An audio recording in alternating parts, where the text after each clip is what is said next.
I learned to have patience and that good things take time and that you can't rush things like chemotherapy and you have to wait. And for somebody who's very anxious and wants things to get done quickly, that is what this year and this experience has really taught me, that the universe does have a plan and good things do take time. And there's only so much that I, as a 17-year-old, or any of us as little humans on this huge earth, can control. And so it's best to focus on what we can and release what we can't. Hello, and welcome to the Art of Living Well podcast. I'm Stephanie Mae Potter, and I'm here with my co-host, Marnie Marmette. We created the Art of Living Well podcast to empower you to live your happiest, healthiest, and most authentic life. Each week, we will bring you inspiring and motivating conversations covering health and wellness topics, including fitness, mindset, food, travel, product reviews, and strategies from a variety of experts, including our own bank of knowledge. We are excited to educate, motivate, and inspire you to change the way you perceive health and discover your art of living well. Get ready to feel inspired.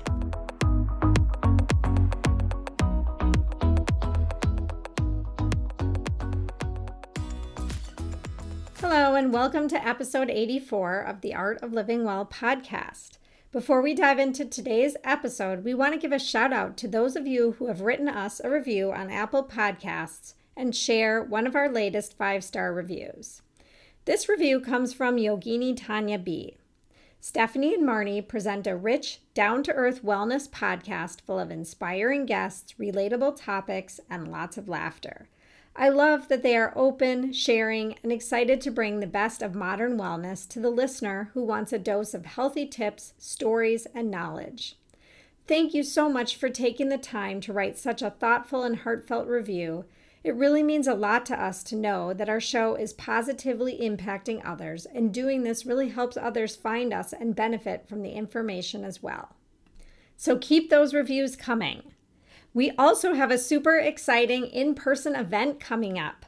It's our backyard yoga bash and clean crafted wine tasting, and that's taking place on Thursday, July 22nd at 6 p.m. in Plymouth, Minnesota.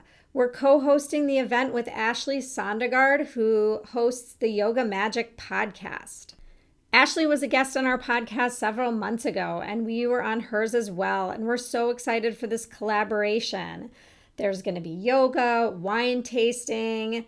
Ashley's going to talk to us about the astrological happenings in the sky, and we're just going to all get together and have a great time.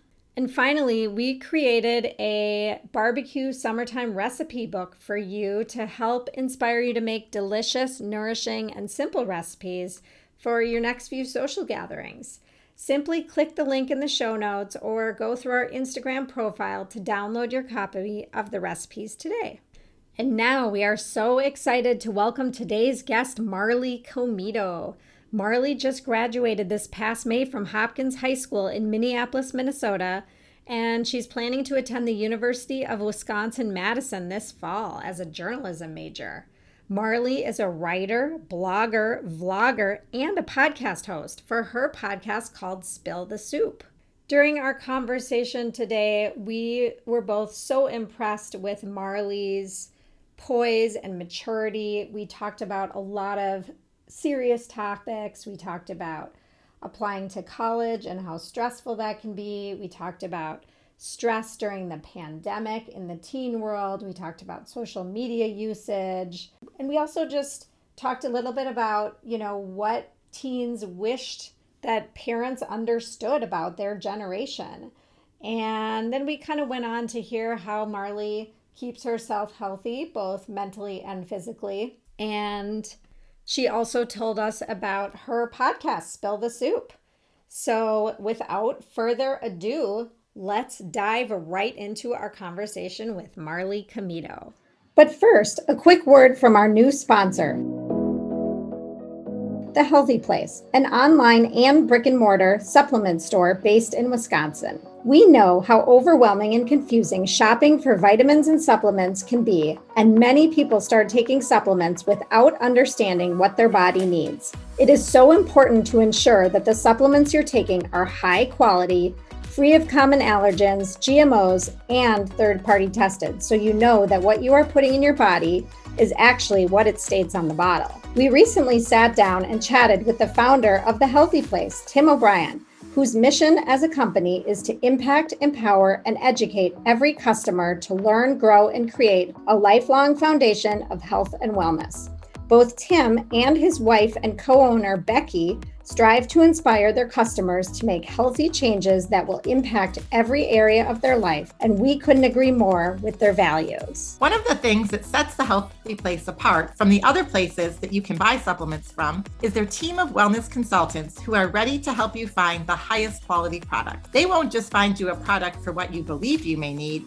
They ask questions to understand the underlying condition that you're trying to address, and they really guide and educate you on your journey to find wellness. And now they have an online chat feature that duplicates the level of service that you get from their in-person store, allowing you to receive personalized service from the comfort of your home. Some common ailments they love helping customers address include chronic pain, stress, anxiety, sleep issues, and even energy and immunity. We were so impressed with their genuine desire to help educate and motivate their customers to get to the root of their issue and address it in a very holistic way. Another benefit we love about findyourhealthyplace.com is that they carry many different vetted brands so that you are not stuck with one brand or product to try. So head on over to findyourhealthyplace.com and chat with an online wellness consultant. You can use code LIVINGWELL for 30% off the full price of your supplement purchase. Hi, Marley. Thank you so much for being a guest on our podcast today. I met you through my daughter, Gabby, as she's really close friends with your little sister, Ruby. Actually, the first time I met you, you were a new driver, and I think you got lost trying to pick Ruby up at my parents' house, and you had some sort of interaction with some dogs. And anyway, that's a story for another day. But Marley, I've been so impressed by all the things you do as a 17-year-old in high school and how well-spoken and driven you are. And I love that you're interested in sharing stories of other teens and helping give insight into what it's like to be a teen during these unprecedented times, and also just talking about normal teenage issues. So everyone has a story, and we would really love to hear your story and how you came to be writing and blogging and vlogging and ultimately hosting your own podcast. Well, thank you so much for that beautiful introduction and for having me on today. I'm super excited to be here. I kind of forgot about that dog story. That's hilarious that you remember that. But in terms of my story, well, my biggest inspiration, I have to start out by saying, is my mom, because she has always been a beat reporter and a news anchor and a television host and now a radio show host. And so working in the entertainment industry has always kind of been what I've seen growing up with her, and how she's had a radio personality and a media personality. And so I knew I could always see myself going into that field more than sitting down and doing like an office job as I got older. I used to be involved in like acting and playwriting and dance and singing lessons, but I realized, I don't know, being an actress wasn't necessarily my thing, but I always knew that I was a people person. So what inspired me to start working on like creating my own platform was taking a 2-month study abroad trip to Israel during my junior year of high school, because I was going on a totally new experience. I had no idea who anybody else going was, and I wanted to share what that experience was like with all of my friends and family at home. So I was inspired to start my very own YouTube channel and post these weekly vlog, which are like video blog episodes of what my friends and I were doing every day, how it was going. And I just would basically walk around Israel for 8 weeks, holding up my camera or my phone and recording these videos and editing them and posting them once a week. So once I kind of got my name out there and I got comfortable being on screen and editing videos for myself, it inspired me to work more for my name. And once I got home, the Minneapolis Jewish Federation actually reached out to me regarding the vlogs that they saw, and they asked if I would write them a blog post about my experience.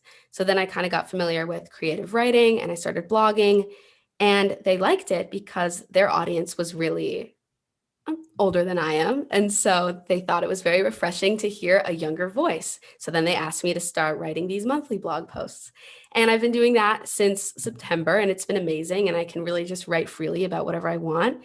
And then the opportunity presented to start a podcast. I had always wanted to go into podcasting. I think it's still fairly new, but so exciting. And I don't know, you can reach so many different audiences and people through it. And I don't know if this sounds wrong, but I always felt like I had a lot to say and I wanted kind of a platform to express that. And so another organization called the Twin Cities Jew Folk reached out to me and they offered if I wanted to start writing for them too. But I don't want to be a writer when I'm older. And I saw that they had podcasting. So I pitched this idea to them that I had, which was basically giving insight into the life of a 2021 teenager, because the times today are very different than when you guys were growing up, when my parents were growing up. And maybe that's just due to like social media and just all these changing times. And so I thought it would be fascinating to make a podcast where I have different guests on that are my friends or other teenagers that can talk about a variety of topics like mental health, social media, activism, anything interesting to give parents or young adults or anybody that feels sort of disconnected from the teenagers of today, kind of insight into like what goes through our heads and what we talk about. But did that answer your question? So yeah, from there, I'm still exploring. And as I go on to college next year, I'm going to hopefully keep trying to keep building up my name and all that. And you want to be a journalism major, right? You mentioned? Yes. Which is awesome. Totally. I mean, I don't know if it's necessarily reporting, but I know that I do want to work in entertainment. And I think a journalism degree is definitely the best exposure I could have to get there. I mean, first of all, this is so impressive that you've done all this and you are so driven and focused at such a young age. Like not many 17-year-olds know what they want to be when they grow up, right? For lack of a better word, but just your passion to share your experiences with others and to be vulnerable and open. It's amazing. And the guests that you have on, just like you and your friends talking, it's insightful as a parent of teenagers to glean and get this insight from inside here, because, you know, our kids don't always share this information with us, but having your perspective helps us as parents too. And I know you're benefiting a lot of teenagers out there as well, who know that they're not alone in how they feel about certain issues. So just wanted to say that, you know, so the last year and a half or a little bit over a year has been challenging for all of us during this pandemic. And we'd love for you to share, you know, just how the spending your junior year and senior year, or most of your junior year and then senior year during the pandemic was for you, and maybe talk about how you've been able to stay grounded during this time. Of course. I will be honest, I kind of think of this past year as like fun quarantine versus like when it became too long. I feel like last April and last March, it was scary because nobody knew what was going on. But I personally loved being at home with my family and getting that extra time and getting to sleep in every day and not having school. Like it was all fun. And we thought, yeah, it'd be over by summer and I would still get to go to camp and then have my senior year and then life would be normal again. But I don't know. I am very thankful that I had an amazing family and a beautiful house. And my family and I were able to stay safe during that time. But I did feel a loss. Like I said, I'm very social. I'm a people person. And it was hard to feel so disconnected from all my friends out of nowhere. Especially, I mentioned that I was studying abroad in Israel. And it was like right when I got home, I had been back to school for less than a month before the whole world shut down. So I was thankful I got that whole experience and my trip didn't get cut short. But still, I still was kind of getting used to the US again. And then all this started happening. And it was just kind of a quick change of pace or whatever. But I don't know, last year felt okay. The summer was a little bit depressing and it was hard for my friends and I to make things work. We wanted to hang out. We missed out on a really special summer at camp. It was supposed to be like our CIT summer. They call it Ozo summer where I go. And it was really hard to lose that of anything.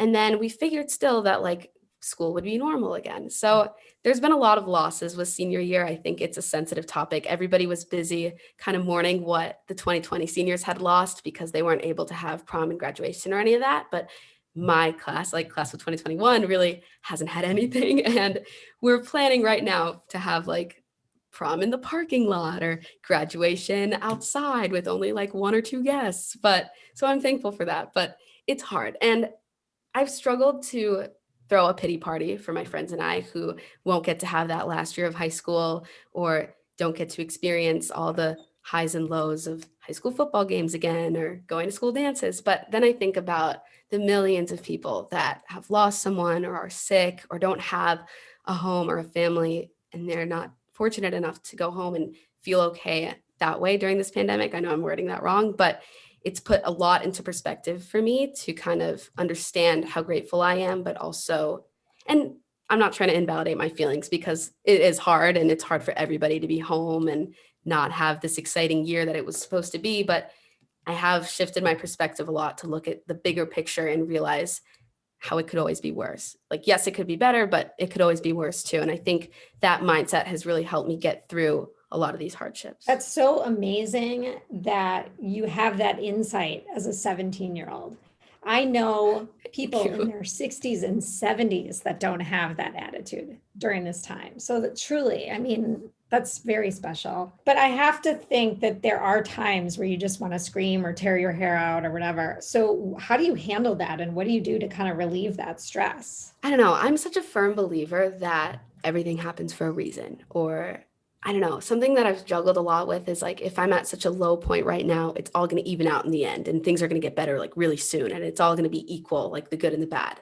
And I'm still in the process of learning that like, that just isn't true. This year has been really hard. And I will share that my mom, my biggest inspiration, my best friend, she was recently diagnosed with a rare form of leukemia. It was such a 2020 thing to happen. And I don't know, still talking about it, it shocks me because it feels like surreal when it's happening in your own home. It's one of those things where like you hear about people that have experienced this or know somebody else who's experienced cancer and it's never that close to home. And so I'm still kind of wrapping my head around it. But after that happened, I was so frustrated with the universe for so long. Like, why would this happen to us? What did I do to deserve this? Why me? Why my mom? Like, why our family? I thought I had already been through a lot of hardship and then the whole year. And then how could this happen too? No senior year, no mom at home. And it was tough. And that I'm learning a lot from going through all these. I wear a ring on my finger that says this too shall pass. And that really helps me.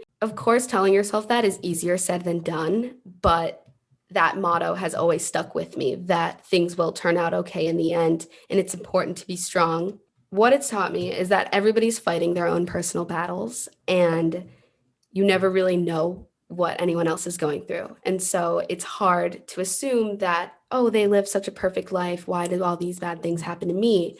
Because as a teenager, I'm sure you guys have kids, if you've heard this, even as an adult, we all compare ourselves to our peers and it's toxic, but it's real. And so when I would compare myself to my friends and say, they don't have to go through this, like they live such a perfect life, like why me? Like my life sucks and all that stuff. I just would realize that everybody's fighting their own battles and it's important to recognize that and do things that you know will help you get through it, whether that's sharing or journaling, or something I found was finding help in my writing and expressing that and starting new projects to make me look forward to my future, like podcasting. Mainly just prioritizing things that I knew would help me strive for a better future. I had been applying to college in like the heat of the moment when my mom got sick, and working harder at that I knew would benefit both me and her. My mom never wanted us to stop doing what we were doing and put our lives on hold, and that motivated me even more. I am the oldest, and so I wanted to be there for my siblings and drive them wherever they needed to go and step in when my mom was in the hospital and also help out my parents whenever they needed. But I also knew that it was okay to take time for myself and do whatever I needed to do to be that strong older sister, oldest child, all of that. So whether that was talking to my friends or just taking a minute to sit with my feelings, something that I'm very guilty of is like being go, go, go, go, go, and having a completely packed schedule every day so that I don't have time to really just sit down and think about my feelings and cry. So I learned to have patience and that good things take time and that you can't rush things like chemotherapy and you have to wait. And for somebody who's very anxious and wants things to get done quickly, that is what this year and this experience has really taught me, that the universe does have a plan and good things do take time. And there's only so much that I, as a 17-year-old, or any of us as little humans on this huge earth can control. And so it's best to focus on what we can and release what we can't. That was so profound, Marley. I mean, Thank you. Seriously, and just mature and inspirational. And like Marnie kind of said earlier, there are 50, 60, 70-year-olds that don't get to that place where you can, it's this feeling of peace given all that you've been through. It sounds like, and obviously there's ups and downs, right? Let's not discount any of that, but just the fact that you can recognize, one, others are going through some stuff, terrible stuff as well. And two, just having these tools and strategies just to let yourself cry or relieve the stress, talk to your friends, sit with your emotions. I mean, I think all that is very impactful. Thank you. And so you talked a little bit about the college process, or just the fact that you were applying to schools while your mother was going through cancer treatment. And I don't know if you can share where you're going to be going next year, but we'd love to just talk about the college process and stressors. And we know you've talked about this a little bit on some of your episodes for your own podcast. And maybe just sharing some insight that you have learned that you can pass on to other students and parents. Of course. Yes. As I reflect on this whole process, I am praying for all the parents and high schoolers that will have to go through it in the next few years, because I swear every year it just gets harder and harder.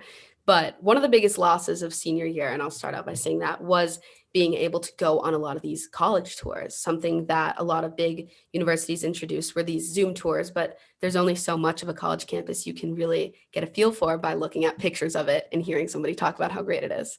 So it was hard for me to envision myself at so many campuses across the country when I had never stepped foot on them and talked to other students there. And that was something that I really missed, because I've heard it's so fun to go on college tours with your friends or your parents and all that.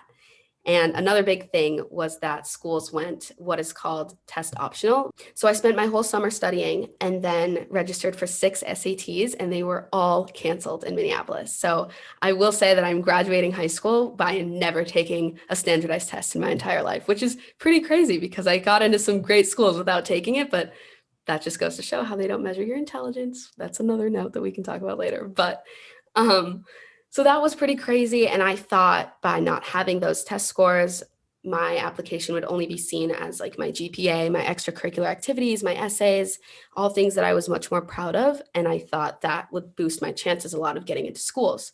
However, I guess every single high school senior had that same mindset. And these colleges would come out saying that acceptance rates and the increase in applications that they had received this year was like at a all-time max. I applied to like UCLA and they received over 150,000 undergraduate applications.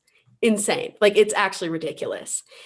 Yeah. So with those kind of statistics, I mean, acceptance rates for the Ivy Leagues, they came out saying that now you have a 3.5% of getting into Harvard after this year. And that just put a damper on everything even more. I don't know. I tried not to get intimidated by statistics. Something I just kept telling myself was that I'm different, or I wrote about this and that makes me unique. And all throughout high school, you want to stand out so much on paper.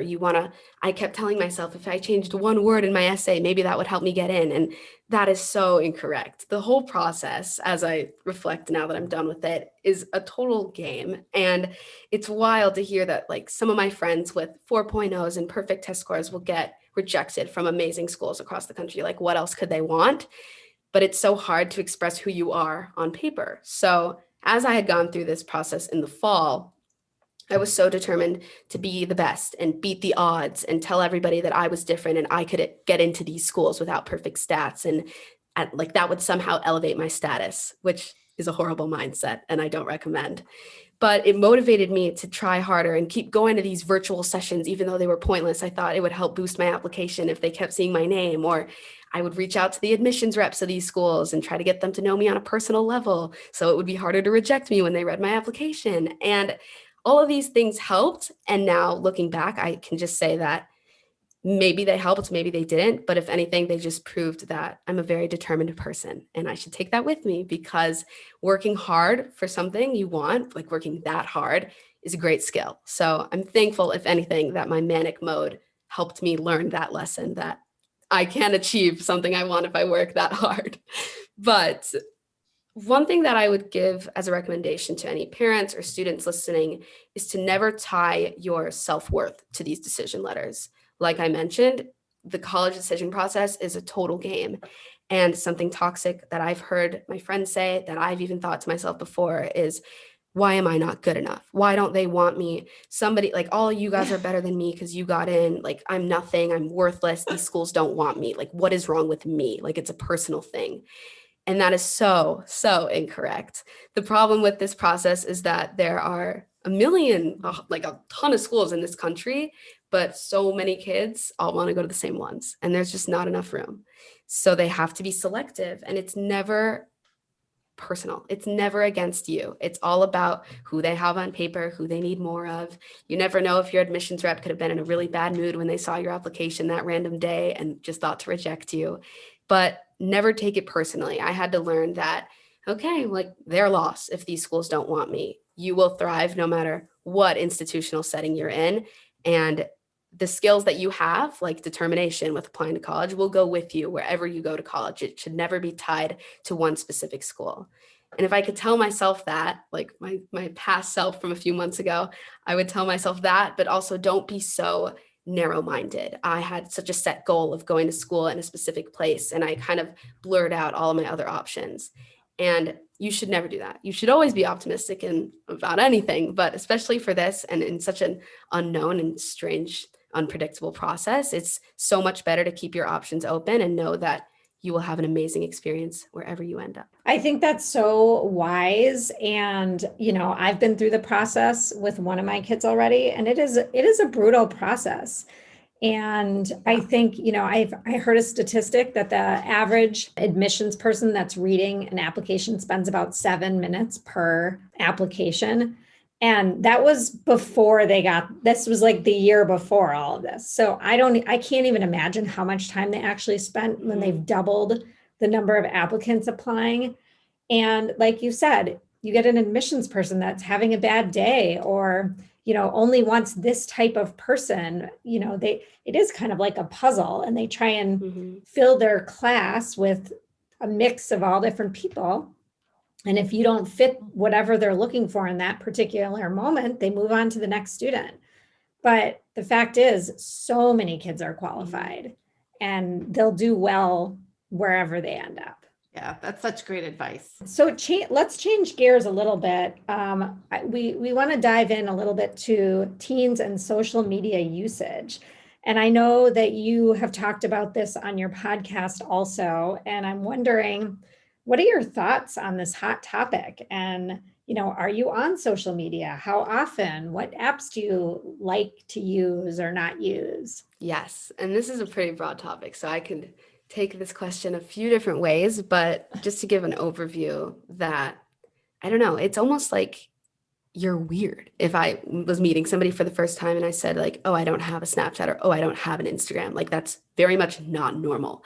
Everybody has one. It's how you communicate with people. It's how you meet anybody, especially like with this college application process. I mean, these Facebook groups designated for like University of Minnesota class of 2025 is how most of kids today are meeting their roommates or their groups of friends at school. So I feel like social media is just used for absolutely everything. I've even been in school and they say, join our Snapchat group. And it's where you talk about the homework assignments. And I don't know, it's like iMessage doesn't even exist anymore, but it's really just a way. I like to think of Instagram and Snapchat for their purposes, a way to express who you are, what you're doing. You post whatever you want to post. You post wherever you're on vacation, but it's turned into such a toxic mentality of how many followers do I have? How many followers does she have? How many likes am I getting on this? How many people are viewing my Snapchat story, or who's swiping up and interacting with me? Who cares? Who doesn't care? And the whole purpose of wanting to post whenever you want, whatever you want, has kind of been defeated. I remember I got Instagram at a pretty young age. I want to say like 6th grade. And it wasn't as normal then. Like now 6th graders have Instagram, but it wasn't really when I was in 6th grade. And so I would post like the most ridiculous pictures of like my dog, or like these little screenshots, like comment for like me to rate how nice I think you are. Like these little trends that were such a thing when I was younger. And now it's like, you only should be posting like once a month because you don't want to like annoy all your followers. And you should only post something that you think has the perfect theme of your Instagram. It has to look pretty or people won't like paying attention to your page. And if you don't get enough likes on something, you should probably delete it because that means people don't really want to see that. And if you're posting a bikini picture, that will probably get a lot more likes than a picture of a sunset that you thought was nice. So I hate that. But I'm just saying that it's the truth, and it's something that goes through every teenage girl, at least mind, and it's horrible. I think there are a lot of pros and cons because, again, I've met so many mutual friends and I can connect with my family that lives across the country or other friends I have that live across the country through social media and seeing what they're doing every day. But it's the little things about caring about what other people think of you and being so self-conscious about whatever you post that it could give off the wrong impression and ruin your reputation somehow, that I think is where we definitely need to fix that. I really don't know how, because it's just this worldwide teenage, like unspoken secret that everyone knows, but doesn't talk enough about. And yeah, I don't know. It's hard. I've talked to my friends that have photoshopped their pictures to make their bodies look a certain way or their faces look. We're minors, like we're young. Like you don't need to look like Kim Kardashian on Instagram. But it's so sad to me that so many people feel pressured to. And that's horrible as a teenager to say that. I hope none of my friends are listening to this and I'm not calling you guys out or anyone out. I'm just speaking about this normalcy that shouldn't be normal. I hope that kind of answered the question. Well, and you seem pretty grounded. I mean, I'm sure there are the pressures that you just talked about are real and you face them too. Yeah. But how do you, like when you're talking with your friends, you know, the ones that are photoshopping their photos, which that just makes me so sad to think about, especially when it comes to bodies. And I just think with girls and body image and Instagram, that's where it can really, I feel, be pretty toxic quickly. Yeah. But like, what suggestions do you have for girls your age or even a little bit younger?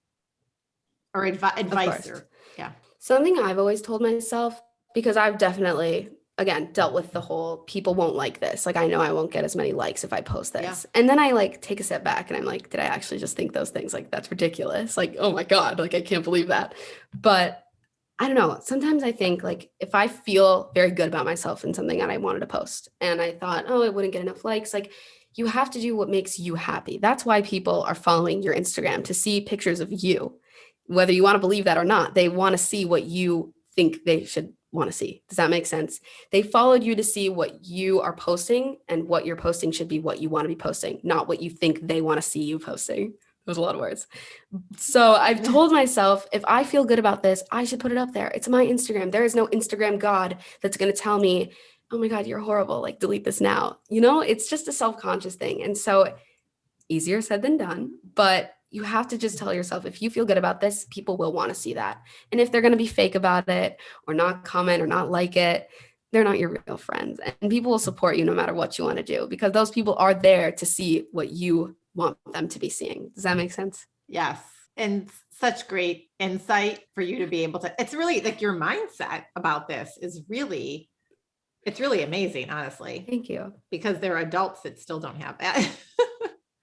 It's tough. Yeah. And it's just what like society and the social media world has become. So it's better to face it and understand that, you know, and acknowledge it rather than just pretend it's not there and keep suscepting to it. So do you feel pressure to have a presence, like a certain presence? On my social media? Yeah. A little. On the college note too, one like big deal is like changing your Instagram bio to say like University of Minnesota class of 2025. Like you write, like it's such a big deal to have the little bio change where like it shows where you're going to school and then like your class. And I've decided where I'm going to college. I'm going to University of Wisconsin-Madison. I'm very excited, but I still haven't done the little bio change because I get nervous about people being like, oh, like people like flooding in my thing or all my DMs and stuff saying like, congratulations, or like, why haven't you announced this anywhere else? And so I like will purposely go look at people's Instagrams to see if they have the bio change of where they're going to college. Like it's such a big deal. So it's like the little things like that, or what you put on your Instagram story has become a really big deal too. I just finished talking about this in one of my podcast episodes, and then I'll answer your question, I promise. But something that has become popular after the death of George Floyd and so many other horrific acts of police brutality due to racial injustices across our country is these little like informational infographics that have become popular on Instagram. And what kind of the norm has become is posting them on your story for your followers to see. And they say like, okay, like it's great that you're supporting this and spreading this information for all your followers to see. But something that I've noticed, and my friends and I have had this conversation, is that when people aren't posting them, it's like, oh my gosh, like they're a racist, they're ignorant, they don't care about what's going on in the world. They're too busy posting about sports, or that they just got a new puppy and they're not they don't care about what's happening in the world. And that's horrible because, first of all, some people might just not want to use their platforms to post about what's going on. It's not that they're ignorant or racist, but that is another toxic mindset that teenagers, I'm not sure if you guys have noticed this, like it's become, if they're not posting this, that shows something, like white silence is violence. When, I don't know, a lot of people might just not want to post about it on their Instagrams. I have always been somebody who's posted about them, not just to show a good presence, but like because I do care about these things. And I hope that my followers are using and reading through the resources that I'm providing on my Instagram.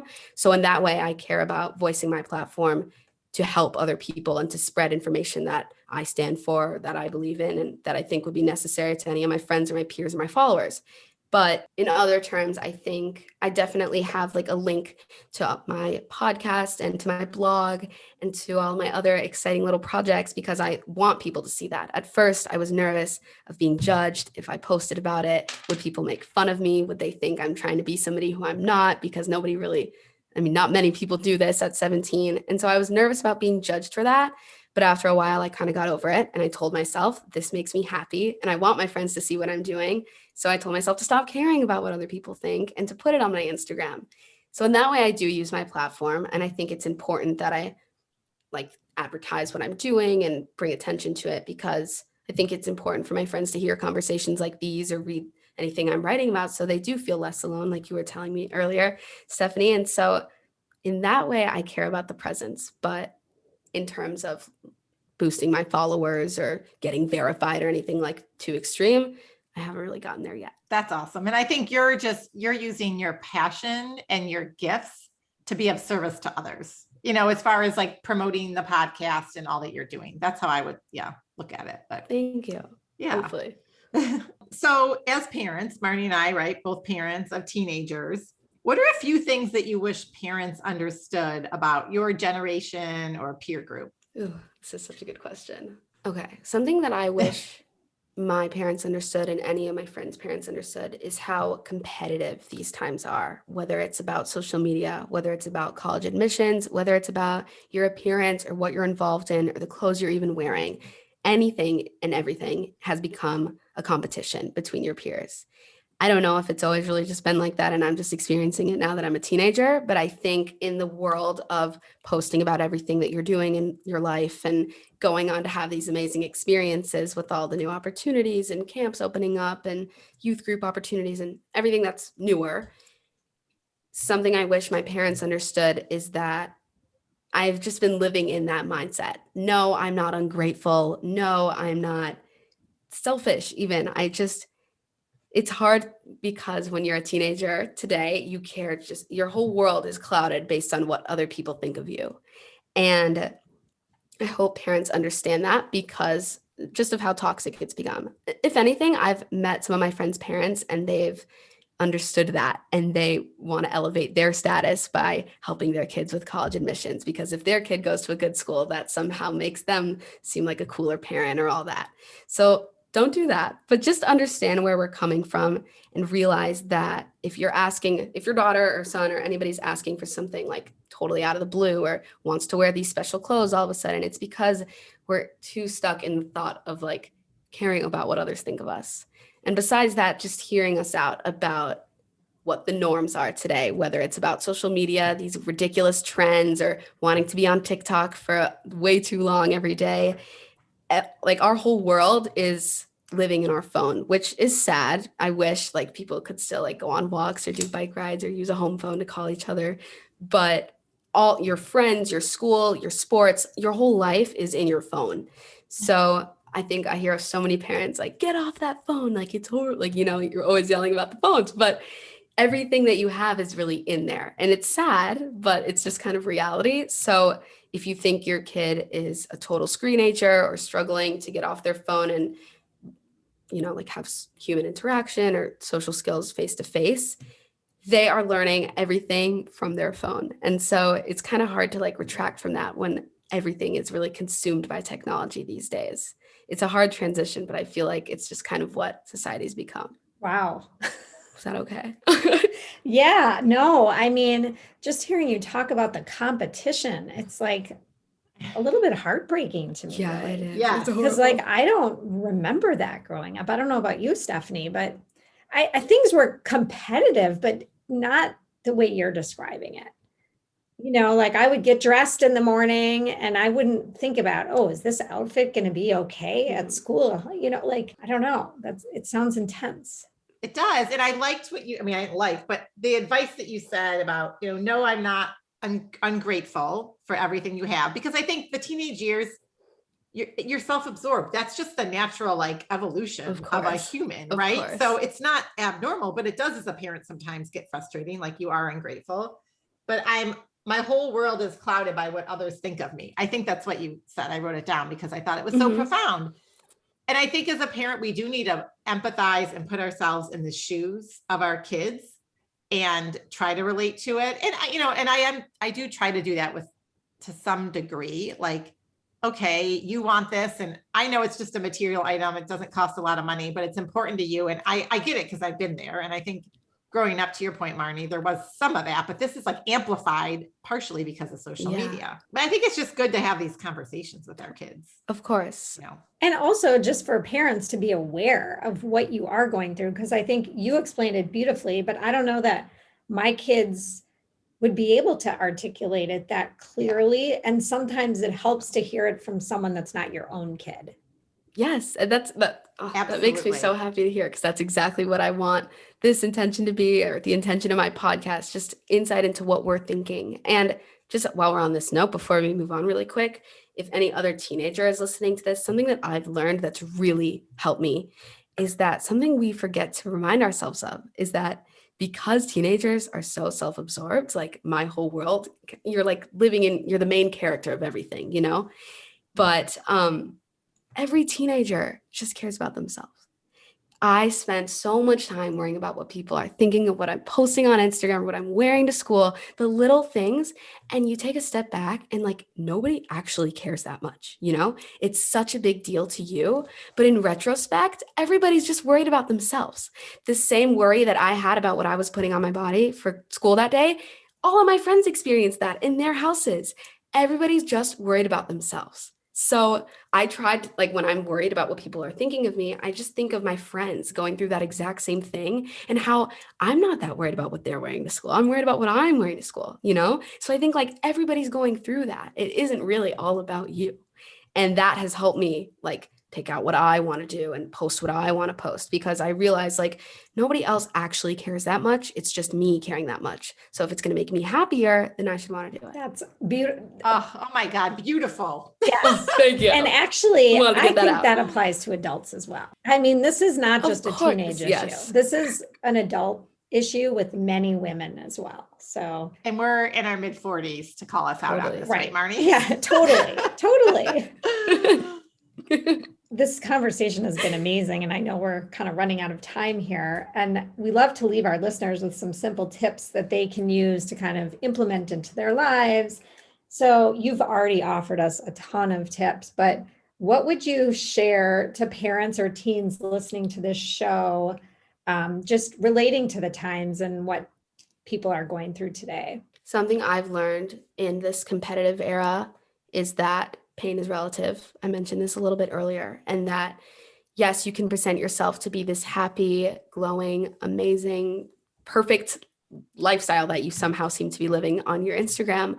But if you think about it deeper, everybody's going through their own stuff, whether it's with the pandemic or you never know what's going on behind closed doors. So when I would compare myself and say, my life sucks, my friends live this perfect life, they have perfect families, they are getting into great schools and this, and this, you never know what other people are going through. And when you're so self-absorbed in your own head about how perfect your life looks on social media or to other people, it's really easy to forget that. And you just have to remind yourself a few things. Like I mentioned, this too shall pass. And also that everybody is really focused on themselves. And the only person that's looking out for you at the end of the day is you. So you should always be pursuing what makes you happy and posting what you want to be posting and doing what you want to be doing, because that is what matters. And that's what you're going to remember when you're older and can't go out and be doing all these things. When I'm older, I want to reflect on what I did as a teenager and not say I sat idly and cried about this, and this, and compared myself to all my friends and was miserable about the unfortunate circumstances of living in a pandemic and having a sick family member. But I want to say like what I did about it and how I would go out and spread information or be there for my friends or provide a platform for everybody to speak their feelings and get out this information to parents and other young adults. So that is what makes me happy. And I think that is the best way to go about life, looking out for yourself and doing what makes you happy and ultimately putting down what other people think of you, because it is not the end of the world. And if they're real and they love you no matter what, they won't care. That is such great advice. Everything that you've shared is, yes. Thank you. So we talked a little bit about your podcast. We want to be able to tell everyone where people can find you, and we'll link up everything in the show notes, but maybe like your podcast, your blog, your Instagram and Facebook, all that. Perfect. Good stuff. Well, you can find me on Instagram, Facebook, any of that at just Marley Comito, Marleycomito. And then my podcast, it's called Spill the Soup. So you can really Google that anywhere, but it's also on all streaming platforms, Apple Podcasts, Spotify, Google, whatever. So that is available anywhere. My blog is a little bit harder to find. It's through the Minneapolis Jewish Federation, but I'm sure if you look up Marley Comito blog or Marley Comito Federation, my YouTube channel also will come up if you find me on there. So if you want to watch any of my vlogs and hear what Israel's like as a teenager, you can go ahead and do that too. But yes, that's pretty much it. Hopefully I'll have more to share soon. And we'll link all that up in the show notes, and everybody go listen to her podcast, Spill the Soup, because if you want more of this kind of conversation, there's lots of episodes in there. I've listened to most of them now, and they're really wonderful. Thank you. So Marley, as we wrap this up, what does the art of living well mean to you? Oh, this is a great question too. I've thought about it a lot, and I had an answer in my head a little bit before we started this episode, but as I reflect after our conversation, I think the art of living well to me is doing what makes me happy. Like I mentioned, whether that be meditation or journaling, just caring about yourself and knowing that mental health should always come first. And if you have a gut feeling about something, go through with it and listen to your body and your mind and take care of yourself to the best of your abilities, because this is the only body you can get and this is the only person you can be. So you might as well do all that you can to make it the best yet. That was beautiful. So seriously, like your insight and the way you communicate, you're going to do amazing things. We can't wait to see what happens with your journalism career and beyond. And congratulations on your college decision. It's so exciting. I was a Badger, loved it. My husband was a Badger. You'll have Madison's a wonderful school. Thank you guys so much. And thank you for having me. This was such an amazing opportunity, and I've loved talking with you guys. Yeah, I can't wait to share this with my kids too. So thank you so much for listening to the Art of Living Well podcast. We are so grateful that you joined us today. If you enjoyed this episode, please share it with a friend or anyone else you think may benefit from this information. We'd love for you to subscribe to our podcast, leave us a review, and tag the Art of Living Well podcast on social media. If you want more inspiration in between episodes, you can find us on social media at theartofliving_well on Instagram and Facebook, where we will share snippets from our daily lives and our journey to living well.